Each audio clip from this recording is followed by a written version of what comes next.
Olá, minhas queridas, chegamos ao capítulo 29 de Sombra da Noite. Vamos seguir com o hiperfoco de ir atrás do Ashmole 782. Será que nesse capítulo a gente consegue encontrar ele? Capítulo 29. Depois de dias de cuidadosa negociação, Matthew conseguiu agendar uma visita ao rabino Judah Lowell. Gallowglass conseguiu espaço para isso depois de cancelar alguns dos meus compromissos na corte alegando doença. Infelizmente, a alegação chamou a atenção do imperador, que inundou a casa de remédios. Terra sigilada, argila com maravilhosas propriedades curativas, pedras de benzoar, extraídas das vesículas de bodes para curar envenenamentos, taça de chifre de unicórnio, contida em uma das receitas de família do imperador para fazer um electuário. O electuário consistia em tostar um ovo com açafrão e reduzi-lo a pó, junto com sementes de mostarda, angélica, bagas de zimbro, cânfora e outras substâncias misteriosas, e depois tornar o pó pastoso com melado e xarope de limão. Rodolfo mandou o Dr. Rajak administrar a receita, mas deixei bem claro ao médico imperial que não tinha a menor intenção de engolir aquilo. Vou garantir para o imperador que a senhora vai se recuperar, disse ele em tom seco. Felizmente, Sua Majestade também está preocupado com a própria saúde para correr o risco de vir para Sponhegas, a fim de confirmar o meu diagnóstico. Agradecemos profusamente pela descrição e o despachamos para casa junto com uma galinha assada enviada da cozinha real na tentativa de abrir o meu apetite. Joguei o bilhete que acompanhava Ich verprecia Werdenit Hanghen Il hat ux zufrieden Rudolf no fogo da lareira, depois que Matthew explicou que Rodolfo tinha sido ambíguo ao se referir à galinha como promessa de satisfazer a minha fome. Em nosso trajeto pelo rio Moldava até a cidade antiga de Praga, tive a primeira oportunidade de experimentar a agitação do centro da cidade.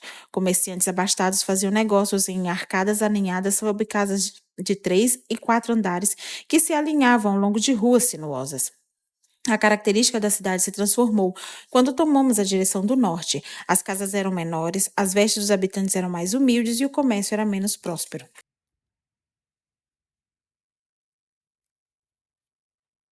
Em seguida, atravessamos a rua larga e depois o portão para o bairro judeu. Mais de 5.000 judeus viviam naquele pequeno encrave que espremia por entre a margem industrial do rio e a praça principal da cidade antiga e um convento. O bairro judeu era apinhado de casas geminadas. Isso era inconcebível até para os padrões de Londres, que evoluíam estruturalmente das paredes para as outras como câmaras enfiadas em casca de caracol. Encontramos o rabino Lowell após uma rota sinuosa que me fez desejar uma sacola de migalhas de pão para me assegurar de que encontraríamos o caminho de volta. Os moradores olhavam cautelosamente em nossa direção, mas poucos ousavam nos cumprimentar, e os que nos cumprimentavam chamavam Matthew de Gabriel. Era um dos muitos nomes deles, e o uso desse nome naquele lugar indicava que penetrávamos em uma das muitas tocas de coelhos de Matthew, e eu estava prestes a conhecer uma de suas muitas identidades do passado. Quando o gentil cavalheiro, conhecido como Maharal, seguiu à frente, entendi por que Matthew sempre falava dele em voz baixa. O rabino Lowell irradiava o mesmo senso de poder sereno de Philip. Os gestos pomposos de Rodolfo e a petulância de Elizabeth eram dignos de risada perante a dignidade de Maharal. Isso surpreendia numa época em que a força bruta era um método usual de impor a vontade sobre os outros.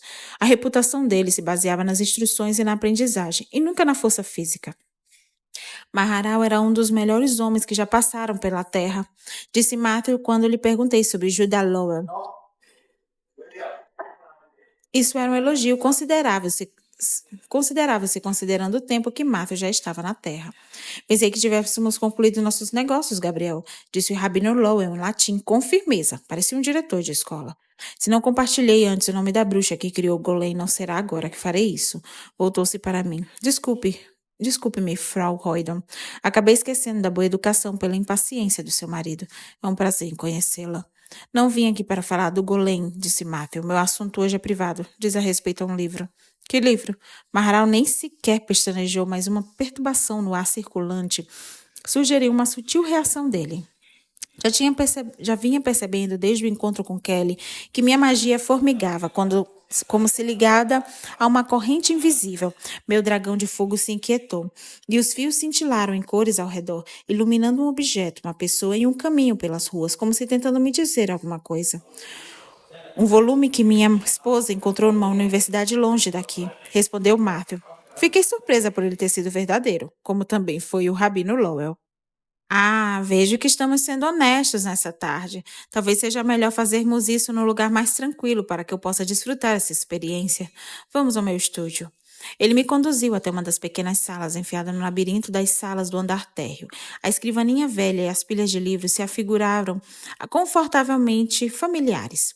O cheiro de tinta junto a algo mais me fez lembrar de uma caixa de resina no estúdio de balé dos meus tempos de infância. Bolotas que pareciam pequenas maçãs marrons se agitavam no meio de um líquido amarronzado dentro de uma panela de ferro próximo à porta. A aparência do caldeirão era digna de uma bruxa e evocava possíveis outras fabulações escondidas em suas profundezas. Esse lote de tinta está melhor? Perguntou Marta, cutucando uma das bolotas flutuantes. Sim, está. Você me prestou um grande favor, sugeri que acrescentasse pregos na panela. Já não preciso de tanta fuligem para enegrecê-la e a consistência está bem melhor. O rabino Lowell apontou para uma cadeira. Por favor, sente-se. Esperou que me sentasse e depois se sentou num banco de 3 pernas. Gabriel ficará de pé. Ele não é jovem, mas tem pernas fortes. Sou jovem o bastante para me sentar aos seus pés como um de seus pupilos, Maharal. Matthew sorriu e sentou-se graciosamente no chão, em posição de lótus. Meus alunos são mais sensatos e não se sentam no chão com esse clima, o rabino me observou. Agora ao assunto. Por que a esposa de Gabriel, Ben Ariel, veio de tão longe para ver um livro? Tive a desconcertante sensação de que ele não se referia à viagem pelo rio nem à travessia da Europa. Será que ele sabia que eu não era daquele tempo? Formulei mentalmente a pergunta e o rosto de um homem boiou no ar sobre o ombro do rabino de Lowell. Era um jovem com rugas de preocupações em volta de olhos fundos e cinzentos, que tinha uma barba castanha com uma mecha grisalha à altura do queixo. Algum bruxo lhe falou a meu respeito, eu disse baixinho. O rabino assentiu. Praga é uma cidade maravilhosa quando se trata de notícias. Infelizmente, a metade nunca é verdadeira. Ele fez uma pequena pausa. E o livro? Me relembrou-me. É um livro que provavelmente explica a origem de criaturas como Matthew e eu, respondi. Isso não é um mistério, Deus criou vocês, como criou a mim e ao imperador Rodolfo. Retrucou Maharal, ajeitando-se no assento. Era um movimento típico de professor, uma postura desenvolvida naturalmente ao longo dos anos, como se dando espaço aos alunos para lidar com novas ideias. Sentia a mesma ansiedade e o mesmo temor de toda vez que me preparava para replicar. Eu não queria desapontar o rabino. Talvez, mas Deus nos deu talentos adicionais. O Senhor não é capaz de dar vida a um morto, Rabino Lowell. Repliquei como se para um tutor de Oxford. Assim como não vê estranhos rostos à frente quando coloca uma simples pergunta. Isso é verdade. Mas você não governa a Boêmia e o alemão do seu marido é melhor do que o meu, embora eu fale essa língua desde criança. Cada um tem um dom único, Frau Roydon. No aparente caos do mundo, ainda existem evidências do plano de Deus. O Senhor discorre sobre o plano de Deus com toda segurança porque conheceu as suas origens na Torá, rebati. Bereshit, no começo, é como o Senhor denomina o livro dos cristãos conhecido como Gênese. Não estou certa, Rabino Lowell? Pelo visto, tenho debatido teologia com um membro errado da família de Ariel, disse Rabino em tom seco, embora com um brilho travesso nos olhos. Quem é Ariel? Perguntei. Papai é conhecido como Ariel entre o povo do Rabino Lowell, respondeu Matthew. O anjo da ira? Franzia a testa. Isso não me parecia em nada com Filipe que eu conhecia. O Lorde com domínio sobre a terra. Alguns o chamam de Leão de Jerusalém. Algum tempo atrás o meu povo teve motivo para ser grato ao leão. Embora os judeus não tenham se esquecido e jamais se esquecerão dos muitos erros cometidos por ele no passado. Mas Ariel se esforça para espiar. E o julgamento só a Deus pertence. O Rabino Lowell considerou as opções e tomou uma decisão. O imperador me mostrou esse livro. Infelizmente, Sua Majestade não me deu tempo suficiente para estudá-lo. Qualquer coisa que o senhor puder dizer a respeito desse livro será um grande valia para nós, disse Matthew com voz visivelmente excitada. Curvou o peito para frente e se abraçou aos joelhos, assim como Jack fazia quando ouvia atentamente as histórias contadas por Pierre. Meu marido ficou por alguns segundos com as mesmas feições que ficava quando era criança e aprendia o ofício do pai. O imperador Rodolfo me chamou ao palácio, na esperança de que eu pudesse ler o texto. Aquele alquimista, que é chamado de Max Sugner Edward, o tinha tirado da biblioteca do amo dele, o inglês John Dee, disse o rabino. É difícil entender por que Deus optou por fazer de Dee um erudito e de Edward um ignorante astuto. O rabino Lowell suspirou, balançando a cabeça em negativa, e continuou. Max Sugner Edward disse que o imperador... Para o imperador, que esse antigo livro guarda os segredos da imortalidade. Viver para sempre é um sonho de todo homem de poder, mas ninguém consegue entender a língua na qual o texto está escrito senão o próprio alquimista. Rodolfo chamou pensando que era hebraico antigo. Comentei, balançando a cabeça em assentimento.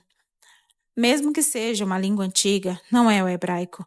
Também havia ilustrações. Não compreendia o significado das imagens, mas segundo Edward, era essencialmente alquímico. Talvez as palavras expliquem. As palavras se moveram quando viu as imagens, Rabino Lowell? Perguntei ao me lembrar das linhas que tinha visto por trás das ilustrações. Como é que podiam se mover? Ele franziu a testa. Eram apenas símbolos escritos à tinta na página. Não. Não está danificado, ainda não, comentei aliviada. Quando vi em Oxford, estava sem diversas páginas. Foi impossível aprender o significado do texto porque as palavras se locomoviam atarantadas, como se à procura de irmãos e irmãs perdidas. A senhora fala como se o livro estivesse vivo, disse o rabino. E é o que eu penso, confessei. Martha pareceu surpreso. Sei que isso parece impossível, mas é a única maneira de descrever o que vivenciei quando lembro daquela noite e do que ocorreu quando toquei no livro. O livro me reconheceu. Estava de alguma forma sofrendo, como se tivesse perdido algo especial. As pessoas costumam contar histórias de livros escritos em chamas vivas ou com palavras que se movem e giram de tal maneira que só Deus consegue lê-las. O Rabino Lowell estava me testando de novo. Eu sabia reconhecer quando o professor questionava os alunos. Já ouvi essas histórias, expliquei pausadamente, e outras sobre outros livros perdidos, como o das tábuas destruídas de Moisés, o de Adão, onde ele registrou os verdadeiros nomes de cada parte da criação. Se o seu livro é tão significativo como esses outros, talvez esteja escondido por vontade de Deus. Rabino voltou a sentar-se e pôs-se à espera de uma réplica. Mas o livro não está escondido, repliquei. Rodolfo sabe onde ele está, mesmo que não tenha conseguido lê-lo. Quem seria mais indicado para ter custódia de algo com esse poder, Matthew ou o imperador? O que sei é que muitos homens sábios diriam que uma escolha entre Gabriel Ben Ariel e Sua Majestade só serviria para minimizar um dos dois males. O Rabino Lois se voltou para Matthew. Felizmente, não me incluem esses sábios, mas mesmo assim não posso ajudá-los. Estive com um livro, mas não sei onde se encontra agora. Está de posse de Rodolfo, ou pelo menos estava. Até que o senhor confirmasse, só tínhamos a suspeita do Dr. D e as confirmações dele que apropriadamente e as afirmações daquele que é apropriadamente cognominado Louco Edward, disse Martha com seriedade. Os loucos podem ser perigosos, observou o rabino. Você deveria ser mais cuidadoso com quem dependura para fora da janela, Gabriel. O senhor soube? Matthew pareceu envergonhado. Correu uma boataria na cidade, segundo o qual Max Gner Edward estava voando pelo Malastrana junto com o diabo. Naturalmente presumi que você estava envolvido. Desta vez o tom do Rabino Low soou com uma nota gentil de reprovação. Gabriel, Gabriel, o que seu pai vai dizer? Sem dúvida que eu deveria ter deixado que ele caísse. Papai tem pouca paciência para tipos como Edward Kelly. Com loucos, você quis dizer. Maharal, eu quis dizer exatamente o que eu disse, retrucou Matthew com firmeza. Infelizmente, o homem do qual você afirma com toda a calma que poderia matá-lo é a única pessoa que poderá ajudá-lo a encontrar o livro da sua esposa. O Rabino Lowe se deteve para medir as palavras. Mas você quer mesmo conhecer os segredos desse livro? Vida e morte são grandes responsabilidades. Se levasse em conta a minha condição, o senhor não se surpreenderia com a familiaridade com que carrega os fardos especiais. O sorriso de Matthew não refletiu o humor. Talvez, mas a sua esposa também pode carregá-los? Você não poderá estar o dia todo com ela, Gabriel. Alguns que dividiram o conhecimento que têm com uma bruxa não dividiriam com você. Então, há mesmo um criador de feitiços no bairro judeu, eu disse. Suspeitei disso quando soube do golem. Ele estava esperando que a senhora o procurasse. Infelizmente, ele só quer a companhia da bruxa. Esse meu amigo teme a congregação de Gabriel e com boa razão, explicou o rabino. Eu gostaria de me encontrar com ele, Rabino Lowell.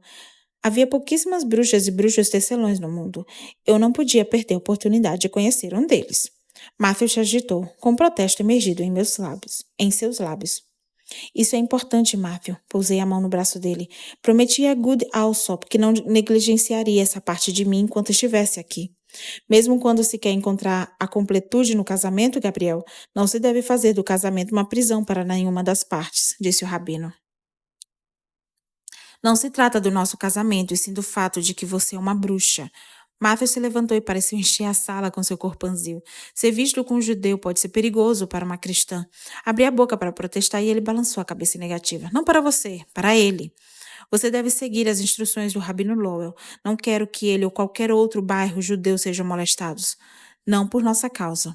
Não farei nada que chame a atenção para mim ou para o Rabino Lowell, prometi. Então vai ver esse tecelão. Estarei esperando em Ungelt.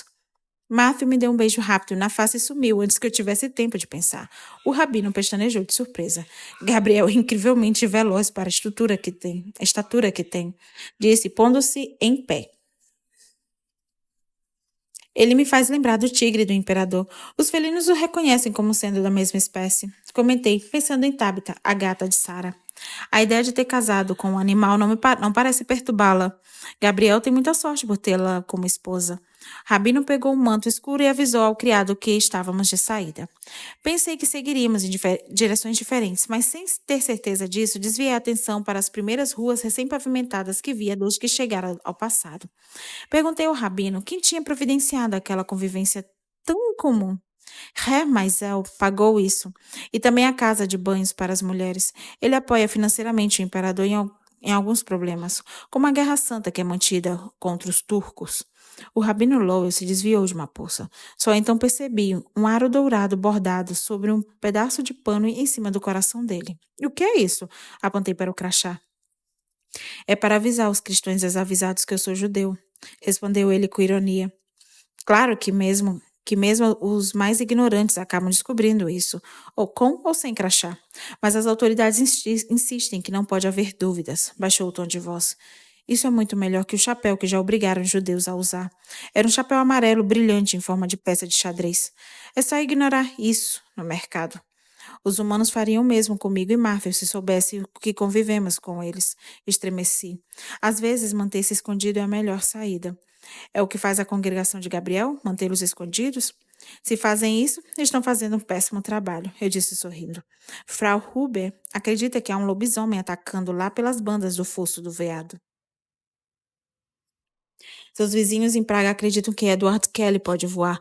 Os humanos estão à caça de bruxas na Alemanha e na Escócia, e Elizabeth na Inglaterra e Rodolfo da Áustria sabem a nosso respeito. Suponho que devíamos agradecer pelo fato de alguns reis e rainhas nos toleram.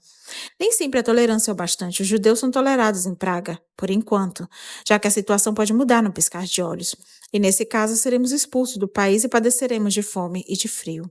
O rabino virou numa rua estreita e entrou numa casa idêntica à maioria das outras casas da maioria das outras ruas por onde passamos. Lá dentro, 2 homens estavam à frente de uma mesa com instrumentos matemáticos, livros, velas e papéis. A astronomia poderá nos fornecer um terreno comum com os cristãos, exclamou um dos homens em alemão, passando uma folha de papel para o companheiro. Aparentava uns 50 anos e tinha uma barba grisalha espessa e uma testa bem marcada sobre os olhos. Os ombros exibiam a altivez crônica da maioria dos eruditos. Basta, Davi, o outro explodiu. Um terreno comum talvez não seja a terra prometida pela qual tanto ansiamos. Abraão, esta senhora deseja falar com você, disse Rabino Lowell, interrompendo o debate. Todas as mulheres em Praga estão loucas para conhecer Abraão, disse Davi, o erudito. A filha de quem deseja um feitiço amoroso desta vez. Não é o pai que devia demonstrar interesse, mas sim o marido dela. Esta é Frau Hoydon, esposa do inglês. A que o imperador chama de La Diosa? Davi sorriu e bateu no ombro do Abraão. Meu amigo, sua sorte virou. Foi pego entre um rei, uma deusa e um Maschenherr. Meu limitado alemão indicou que a palavra desconhecida significava devorador de mortos. Abraão disse algo rude em hebraico, que me foi sugerido pela expressão de desagrado do rabino Lowell, e finalmente se voltou para mim. Ambos nos encaramos, de bruxa para bruxo, mas não sustentamos o olhar por muito tempo. Eu desviei os olhos e suspirei. Ele pestanejou e apertou as pálpebras com os dedos. Minha pele comichou toda, não apenas nos pontos que eram olhados por ele, e a atmosfera entre nós tornou-se uma massa diferente com matizes brilhantes. É ela que estava esperando Abraão ben Elijah, ela mesma. Respondeu Abraão. Afastou-se de mim e pôs a mão sobre a mesa. Mas nos meus sonhos, ela não era esposa de um Alucá. Alucá? Olhei para o rabino Lowell em busca de explicação. Se era uma palavra germânica, nem assim consegui decifrá-la. Sanguessuga. É assim que nós judeus chamamos as criaturas como seu marido, explicou ele. Para o seu conhecimento, Abraão, esse encontro teve o consentimento de Gabriel. O senhor acha que eu confio na palavra de um monstro que julga o meu povo do seu assento da cal, enquanto faz vista grossa aos que nos matam? Disse Abraão aos gritos. Pensei em protestar, dizendo que aquele não era o mesmo Gabriel, o mesmo Matthew, mas me detive. Qualquer coisa que dissesse poderia matar qualquer um que estivesse naquela sala em 6 meses, quando o Matthew do século XVI estivesse no próprio lugar. Não vim aqui em nome do meu marido nem da congregação, argumentei dando um passo à frente. Vim aqui por mim mesma. Por quê? Perguntou Abraão. Porque também sou criadora de feitiços, e resta um pouco como nós. Havia mais antes da congregação estabelecer as regras deles, disse Abraão com tom de desafio. Queria Deus que possamos viver para ver nossos filhos nascerem com esses dons. Por falar em filhos, onde está o seu golém? Davi soltou uma risada. Mamãe Abraão, o que sua família em Chelm diria? Diria que me tornei amigo de um idiota que não tem nada na cabeça a não ser estrelas e fantasias ridículas, Davi Gans, retrucou Abraão vermelho como pimentão. Fazia alguns dias que meu dragão de fogo estava inquieto e de repente voltou à vida com toda alegria. Ela já estava livre antes que eu pudesse impedi-la. O Rabino Lowell e os seus amigos quase perderam fôlego com a visão. Ai, às vezes ela faz isso. Não há motivo para preocupação. Soei apologética ao mesmo tempo que a repreendia com a minha desobediente familiar.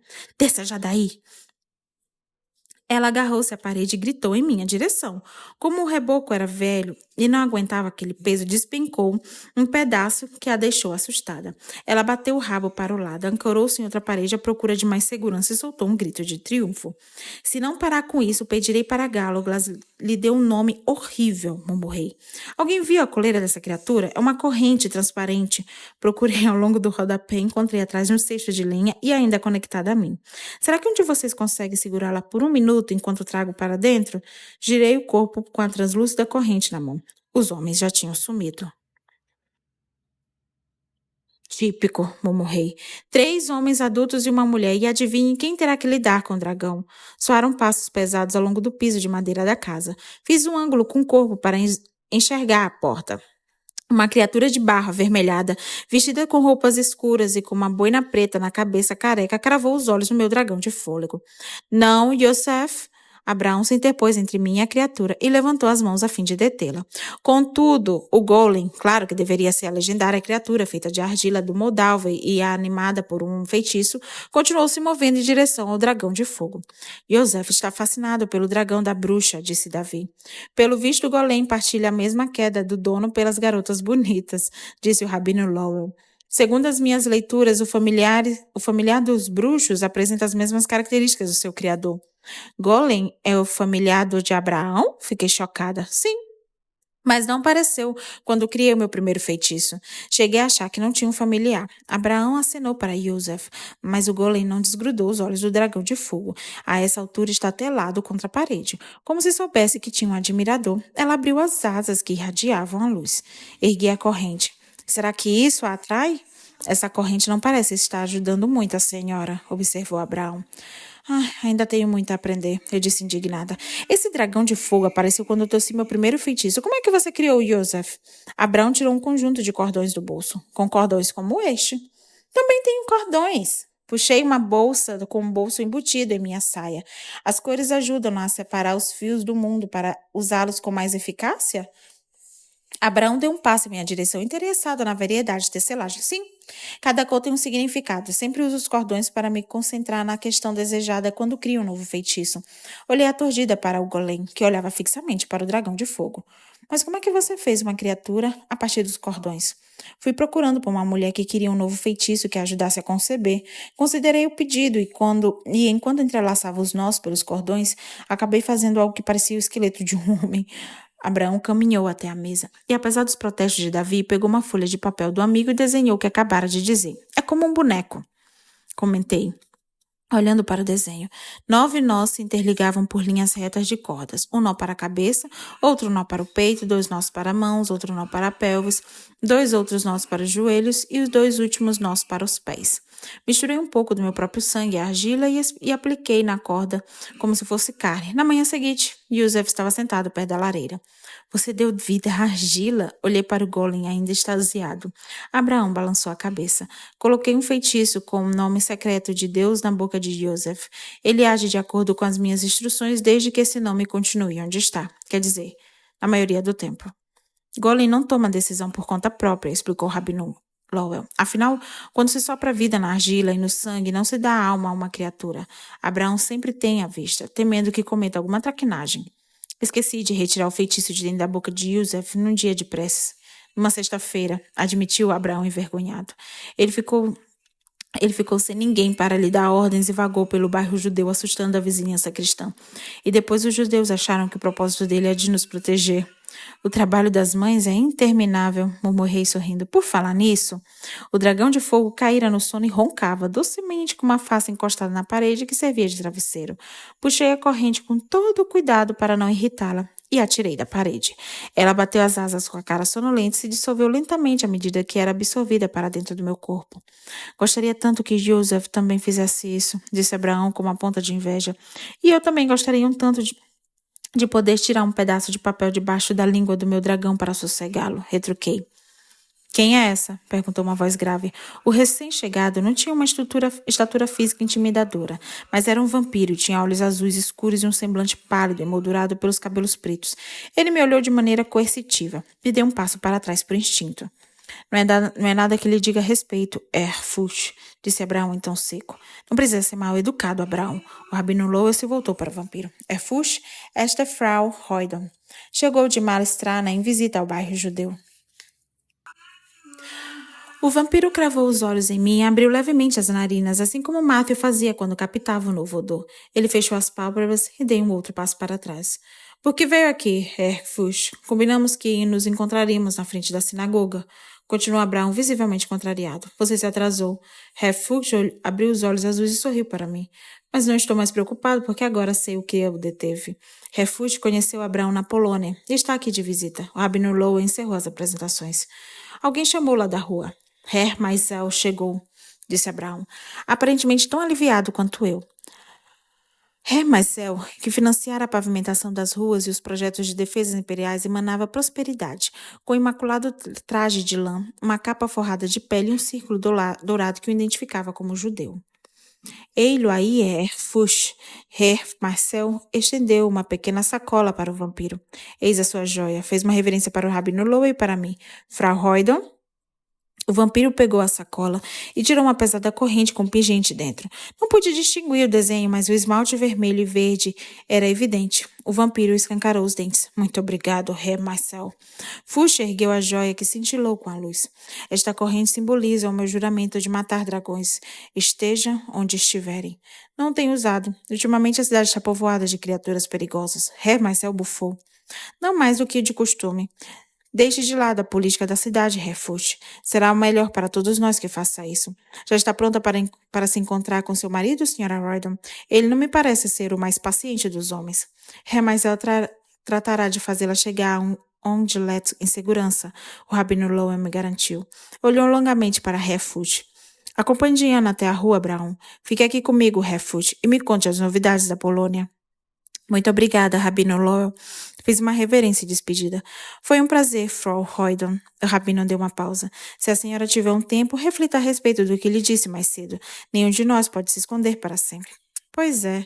Face os horrores que os judeus de Praga enfrentariam no século seguinte, desejei de fundo do coração que isso estivesse errado. Saí da casa acompanhada de Herr Marcel e Abraão e acenando com a cabeça para Fuchs. O momento, Herr Marcel, disse Abraão, quando já estávamos fora dos ouvidos dos que estavam na casa. Seja breve, Abraão. Sei que a senhora está procurando algo em Praga, Frau Hoydon. Um livro. Como sabe disso? Senti um calafrio. Quase todos os bruxos da cidade sabem, mas a sua ligação com este livro é visível. Acontece que está fortemente guardado, e nem a tenacidade para encontrá-lo poderá libertá-lo. O semblante de Abraão estava sério. O livro precisa chegar às suas mãos, ou se perderá para sempre. É só um livro, Abraão. A menos que nasçam pernas nele. Basta ir ao palácio de Rodolfo e pegá-lo. Eu sei o que eu estou dizendo, insistiu Abraão. Se a senhora pedir, o livro chegará à sua mão. Não se esqueça. Não esquecerei, garanti. Herr Marcel nos olhou fixamente. Preciso ir. Muito obrigada por ter apresentado Joseph para mim. Que Deus a mantenha em segurança, Diana Roydon, disse Abraão com ar solene e sério. Fui escoltada por Herr Marcel durante o curto trajeto do bairro judeu à cidade antiga. A grande praça da cidade antiga estava repleta de gente. As torres gêmeas da igreja da Nossa Senhora de Tzim emergiam à esquerda e os frios contornos da Câmara Municipal se espremiam à direita. Se não encontrarmos Roydon, é melhor pararmos para guardar o relógio bata as horas, disse Herr Marcel de modo apologético. A senhora deve pedir permissão a ele para atravessar a ponte. Todo visitante de Praga faz isso. Em Jungelt, os mercadores estrangeiros que negociavam sob a vista atenta dos oficiais alfandegários olharam para Marcel com franca hostilidade. Eis a sua esposa, Herr Roydon. Tratei de assegurar que as melhores lojas não passassem despercebidas para ela enquanto vínhamos ao seu encontro. Não terá problemas para achar os melhores artesãos de Praga que atendam às necessidades dela e da casa. Maisel fez uma reverência para Matthew. Muito obrigado, Ré Maisel. Agradeço-lhe pela assistência e providenciarei para Sua Majestade o conhecimento da gentileza que nos concedeu. É minha função tratar da prosperidade do povo de Sua Majestade, Ré Roydon. E claro que também foi um prazer, disse Maisel. Também a liberdade de alugar cavalos para a jornada de volta de vocês. Estou à espera nas proximidades do relógio da cidade, pôs o dedo no lado do nariz e piscou os olhos em cumplicidade. Você pensa em tudo, Ré Maisel, murmurou Matthew. Alguém tem que fazer isso, Ré Roydon, disse Maisel.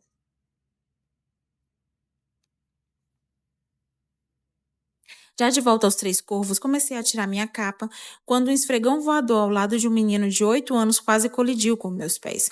O esfregão estava ligado a uma língua cor-de-rosa e um focinho preto e frio. O que é isso? Gritou Márcio, servindo-me de apoio para que eu pudesse localizar a coleira do esfregão. O nome dele é Lobero. Gallowglass disse que vai crescer muito e que mais tarde poderemos pôr uma cela por cima para montar nele. Annie também adorou. Já disse que vai dormir com ela, mas acho que vamos dividir. Vocês também gostaram? Perguntou Jack, dançando excitado. Esse pequeno esfregão veio com uma nota, disse Gallowglass, saindo do umbral da porta em direção a Matthew para entregar a nota.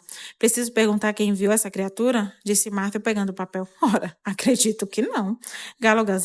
Disse Gallowglass, estreitando os olhos. Aconteceu alguma coisa enquanto estava fora, titia? A senhora não me parece muito bem. Só estou cansada. Respondi sacudindo a mão. O esfregão que tinha dentes e língua mordeu os meus dedos quando passei a mão em sua boca babada e coberta. Ai! Isso tem que parar! Martha amassou a nota e jogou-a no chão. O esfregão se projetou sobre a bola de papel com um latido de alegria. O que diz a nota? Eu já sabia quem tinha enviado o filhote.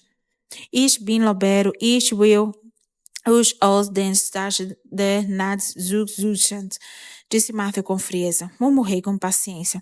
Por que Rodolfo continua escrevendo em alemão para mim? Ele sabe que tem dificuldade para entender.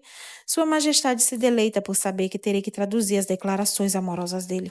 Ora, fiz uma pausa. O que diz a nota? Eu sou Lobero, vou protegê-la da sombra da noite. O que significa Lobero? Isabu me contara, algumas luas atrás, que os nomes eram muito importantes. É um termo espanhol que significa caçador de lobos, titia. Gallowglass ergueu o esfregão. Essa coisa fofinha é um cão de guarda húngaro. Lobero vai crescer tanto que será capaz de derrotar um urso. Eles são protetores ferozes e noturnos. Um urso? Vou amarrar uma correia no pescoço dele quando a gente voltar para Londres e ele vai aprender a lutar nas rinhas, disse Jack com excitação própria de uma criança. Lobero é um nome de valente, não é? Mestre Shakespeare vai querer usá-lo na próxima peça. Esticou os braços para o filhote e Gallowglass entregou-lhe obedientemente aquela massa de pelo branco que esperneava. Annie, só vou alimentar o Lobero depois. O menino subiu correndo a escada agarrando ao filhote. Devo levá-lo para fora de casa por algumas horas? Perguntou Gallowglass depois de dar uma boa olhada no rosto contraído de Matthew. A casa de Baldwin está vazia? Está sem inquilino, se isso quer dizer. Leve todos. Matthew tirou a capa dos meus ombros. Até Lobero, principalmente o Lobero. Durante o jantar, Jack tagarelou como uma traca enquanto provocava Anne e passava pedaços de comida para Lobero disfarçadamente. Junto às crianças e ao cachorro, quase esqueci que Matthew reconsiderava os planos para a noite. Mas ele era um animal de bando e alguma coisa dentro dele se aprazia em ter muitas vidas para tomar conta. Em contrapartida, era um predador e tive a incômoda sensação de que a presa naquela noite era eu. O predador venceu. Nem Teresa e Carolina poderiam permanecer na casa. Por que mandou todos embora? A essa altura estávamos ao pé da lareira do primeiro e principal andar da casa, onde os agradáveis aromas do jantar ainda pregnavam o ar. O que aconteceu esta tarde? Devolveu as perguntas Martha. Primeiro responda a minha pergunta. Não me pressione, não esta noite, disse ele. E você acha que eu tive um dia de fácil? O clima entre nós crepitou em fios azuis e pretos. Isso era sinistro e só piorava as coisas. Não. Ele deslizou no encosto da poltrona. Mas você está escondendo alguma coisa de mim, Diana. O que aconteceu com o bruxo? Olhei fixamente para ele. Estou esperando. Pode esperar até o inferno congelar, Matthew, porque não sou sua criada. Eu fiz uma pergunta para você. Os fios se tornaram roxos e começaram a enrolar e a distorcer. Mandei todos embora para que não testemunhassem nossa conversa. E então, o que aconteceu? O aroma de cravo da Índia era fulminante. Conheci o Golem e o criador dele, um tecelão judeu chamado Abraão, que também tem o dom de poder de dar a vida. Já lhe disse que não gosto quando você mexe com a vida e a morte. Ele se serviu demais de vinho. Você mexe com isso o tempo todo e aceito porque isso faz parte de você, portanto também deverá aceitar o que faz parte de mim.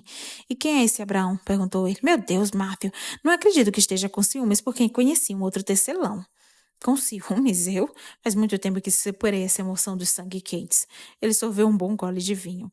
Porque esta tarde foi diferente dos outros dias em que nós separávamos e você ficava fora para trabalhar para a congregação ou para o seu pai? Foi diferente porque sinto o cheiro de cada pessoa que esteve com você hoje. Já é ruim que sempre esteja com cheiro de Anne e Jack. Gallagher e Pierre procuram não tocar em você, mas não podem evitar. Então sempre ao seu redor. E não contente com isso, ainda acrescento os cheiros de Maharal e Hermaicel e pelo menos mais 2 outros homens. O único cheiro que suporto misturado com o seu é o meu. Mas não posso mantê-la numa gaiola e tento suportar o máximo que posso. Bom, para mim isso soa como ciúmes. Não é ciúmes, consigo lidar com isso, disse ele furioso. O que sinto agora é uma sensação devastadora de perda e raiva por não ter uma impressão clara de você em meio ao caos da vida e pelo visto não consigo controlar isso. As pupilas dele dilatavam cada vez mais. Isso porque você é um vampiro, você é possessivo, você é isso. Retruquei de chofre, aproximando-me, apesar de toda a fúria que ele sentia. E eu sou uma bruxa. Você prometeu me aceitar como sou, luminosa e sombria, mulher e bruxa, indivídua e esposo. E se ele mudasse de ideia? E se já não estivesse mais disposto a ter coisas imprevisíveis em sua vida? Aceito-a como você é. Ele esticou a mão e tocou no meu rosto com delicadeza. Não, Matthew. Você me tolera porque acha que um dia deixarei que minha magia se submeta. Segundo o Rabino Law, às vezes tolerância é alienação, uma forma de se pôr de fora. Minha magia não é algo que pode ser administrado. Minha magia sou eu, e não vou fingir isso para você. O amor não é isso. Tudo bem, nada de fingimentos. Ótimo. Suspirei com alívio, mas o alívio não durou muito. Numa fração de segundos, Martha me tirou da poltrona, encostou-me à parede e pressionou a perna por entre as minhas coxas. Soltou uma mecha do meu cabelo que descaiu pelo pescoço até o seio. Inclinou a cabeça sem me soltar e comprimiu os lábios à beira do meu corpete. Estremeci. Fazia tempo que não me beijava ali. Desde o meu aborto, quase não tínhamos vida sexual. Roçou os lábios pelo meu queixo e pelas veias do meu pescoço. Eu agarrei pelo cabelo e afastei a cabeça dele. Não. A menos que planeje terminar o que começou, já tenho beijos culpados suficientes para uma vida inteira. Ele soltou os cordões da calça com um movimento estonteante de vampiro, levantou minhas saias até a cintura e me penetrou. Não era a primeira vez que me colocava contra a parede para esquecer os problemas por alguns instantes preciosos. Algumas vezes eu mesma fora o agressor.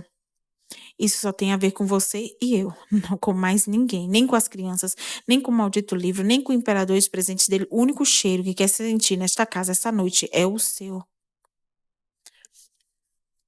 Esta noite eu não divido você nem mesmo com ele, nem mesmo com Deus. Matthew me beijou, sufocando a minha exclamação. Continuou agarrado a minhas nádegas com uma das mãos, enquanto iniciava um mergulho por entre as minhas pernas com a outra. De quem é seu coração, Diana? Diga-me. Você sabe a resposta, disse. Meu coração é seu. Só meu. Só para sempre seu. Ofeguei de pernas trêmulas em volta dos quadris dele e abaixei os pés. Matthew também estava ofegante e nos encostamos de testa. Ele abaixou minhas saias e transpareceu uma centelha de remorso com os olhos. Beijou-me de modo amável e quase casto. Acabávamos de fazer e nem isso saciara naquilo que o levara a me perseguir novamente. Mesmo sabendo que eu era inquestionavelmente dele, foi quando comecei a me preocupar com a possibilidade de que talvez nada o saciasse. Essa frustração borbulhou e tomou a forma de uma contundente onda de ar que deslocou Matthew até a parede oposta. A mudança de posição o deixou de olhos escuros. E como foi para você, querido? Perguntei suavemente, pegando-o de surpresa. Estalei os dedos e o fiz se soltar do ar que o envolvia. Ele flexionou os músculos enquanto retomava a mobilidade. Abriu a boca para falar. Não ouse pedir desculpas, eu disse com veemência. Eu teria dito não se você tivesse me tocado de outro jeito. Ele apertou a boca. Não posso deixar de pensar no seu amigo Giordano Bruno. O desejo me instiga enquanto o medo me freia. Não temo o seu poder, nem a sua força, nem qualquer outra coisa, disse. Do que você tem medo, Matthew? Lábios culpados roçaram meus lábios. O sussurro de uma brisa sacudiu minhas saias e me fez perceber que ele preferia fugir a responder.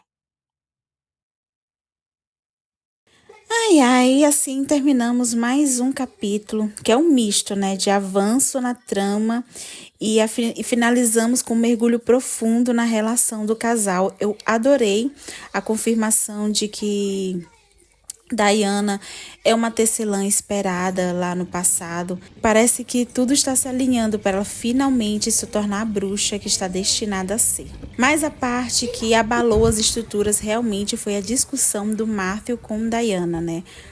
E Diana, com toda a sua força, o confronta de uma forma linda e corajosa. Ela mostra que o amor não é só aceitar as qualidades, mas também as sombras do outro. E a pergunta final, para mim, foi um ponto-chave do capítulo. O que você tem medo? Matthew tem medo de que Diana é ou de quem ele é? Eu estou roendo as unhas para saber qual será a resposta no próximo capítulo, se é que ele vai ter coragem de responder, né? E vocês, o que acharam do capítulo de hoje? Me contem aqui nos comentários. E se estão gostando dessa leitura, não se esqueça de deixar o seu like, se inscrever no canal e ativar o sininho para não perder nenhum capítulo. No próximo vamos continuar nossa jornada e eu já sinto que as emoções vão ser intensas. Até lá!